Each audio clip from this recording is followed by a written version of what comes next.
Good evening. Thanks very much for joining us on this special broadcast on the COVID-19 pandemic. Last week, India's Supreme Court pointed out various flaws in the government's vaccination plan, and 24 hours ago, the court issued an order calling for a review of the policy. It's also called the decision to make people in the 18 to 44 age group pay for vaccines at private hospitals arbitrary and irrational.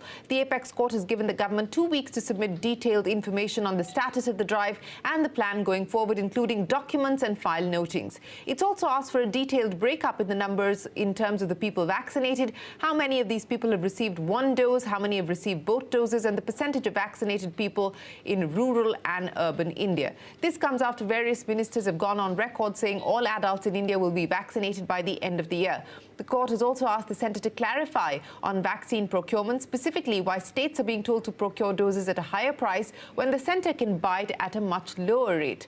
It has also asked the centre for data regarding the purchase history of Covaxin, Covishield and Sputnik vaccines to date, and any financial assistance or payments that have been given to these companies for the vaccines. While passing these orders, the bench said, and I quote, "Our constitution does not envisage courts to be silent spectators when constitutional rights of citizens are infringed by executive policies," end of quote. Well, to talk about the centre's vaccination policy and whether it is going to be possible for a review and whether that target of being able to vaccinate all eligible adults by December is doable, we're joined by Dr. Giridhar Babu, Professor and the Head of Life Course Epidemiology at the Public Health Foundation of India, Poonam Uthreja, Commissioner of the Lancet Citizens Commission. She's also the Executive Director of the Population Foundation of India, and also with us on the show, Anand Grover, Senior Supreme Court Lawyer and Counsel for the Jan Swasthya Abhiyan. Thanks very much to you for joining us here on the program. Poonam Uthreja, let me start by asking you, it's a fairly detailed order that the Supreme Court has put out yesterday. This follows its previous order of the 30th of April, which pretty much reiterated the very same concerns on differential pricing, on equity, on accessibility of the vaccines, and so on and so forth. Now, given the fact that this has been in play and in execution, this current vaccine policy, at least as far as differential pricing and procurement is concerned, for a month now, a little over a month now, we started on the 1st of May. How easy is it going to be for any course correction from here on? I believe it is course correction if there is a political and there is a will. What many experts have been saying in the media, in technical journals, NGOs, grassroots, what we are hearing, the Supreme Court has brilliantly captured everything. And tell me what is not possible. The government just has to pronounce a policy that there will be equity. Everybody will be given the same free vaccine. Procurement is the only place where I see a problem. But if we do at least temporarily give the 2 vaccine companies that are asking for doing away with the indemnification clause, we can do it. There is nothing except procurement that could be a challenge. And procurement also, we can ramp up our production, we can put everything in a fast mode. But there are few things that have not been mentioned by the Supreme Court which need to be taken care of. And one of them is clearly the digital divide. You cannot have COVID people who don't have access to technology or phones or internet to be using a smartphone, to be using COVID. That is a challenge. So that digital divide has to go. Rural areas, I think India has, as I've always said, the experience to do vaccination at large numbers. Given the experience with polio, we have a huge infrastructure. For instance, I cannot understand why we are not using 140,000 sub-centers across India where there's much more accessibility and geographical proximity for the people in the villages to go. Another challenge which the Supreme Court cannot and hasn't rightly dealt with is vaccine hesitancy. In fact, after getting reports from the today, I'd like to say it's not hesitancy alone, it's aversion. There are people jumping into a river, there are people thinking they're being given poison. So we have to deal with the issue of vaccine aversion and not just look at his hesitancy.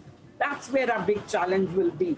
But everything the Supreme Court has said is doable, I believe, at this point of time. And finally, we have to communicate with our frontline health workers and help them understand and give them the communication materials, work with the community in dealing with the myths, misconception, and the aversion/hesitation. Yes, many important issues that you raise, including the issue of digital divide, which is something that the Supreme Court has raised concerns about, and whether the CoWIN app being made mandatory is in fact proving to be even more inequitable in making the vaccine accessible to all Indians. And of course, vaccine hesitancy, and now, as you call it, vaccine aversion, is a challenge that we need to address as well. But Dr. Babu, let me address the issue of pricing, because, that in a sense is at the heart of the Supreme Court's arguments. One, the Supreme Court has basically said what was the basis for saying that 18 to 44, that age group will be dealt with by the state governments and the private sector, and the centre will wash its hands off that constituency, and why not the same parameters as 45 plus for that age group? Now, differential pricing, it's 150 for the centre, it's a different price for the states, and then there's a third price for the private sector, and within the private sector, there's a multiplicity of prices for the retail consumer. Now, going forward, what do you believe? We don't know whether the government is likely to change anything or not, but given what the Supreme Court has said, what do you believe is the most practical way to address the issue of differential pricing? Yeah, Shireen, I think you have summarized well in terms of what the current confounding introduced by differential pricing. In order to tackle differential pricing, we need to understand that equity should be at the center stage of addressing any vaccination campaign.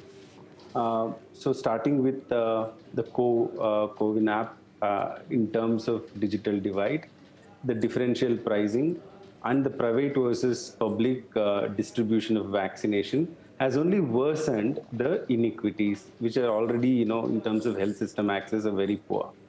In order to change this, I firmly believe that the government of India has to come out with a clear vaccination policy. I have not seen a clearly coherent and explained strategy which says our first priority. Actually, we started off really well by covering the elderly and then the vulnerable in terms of 45 and above.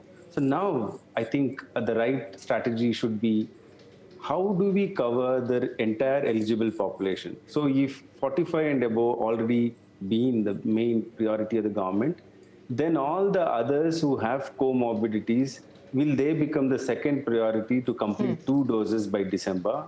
And all the adults, will they be able to get at least 1 dose by December? And then we also have adolescents between 12 to 18 years of age. If Pfizer and Moderna are ready for distribution in India, why not vaccinate the adolescent children? So we need to come out with a clear strategy and then lay out a clear plan of what the supply chain mechanics are, and within the constraints, how well are we going to perform by the deadline of December? And beyond December, how are we going to address it? In terms of pricing, I think the central government should be the loan guarantor and facilitator of all the vaccines. Thereby, they'll have the maximum negotiating power, and that will also help state governments to get their vaccines due. Even the private sector should also get through the state governments, and only the central government should be the facilitator of all the vaccines. Actually.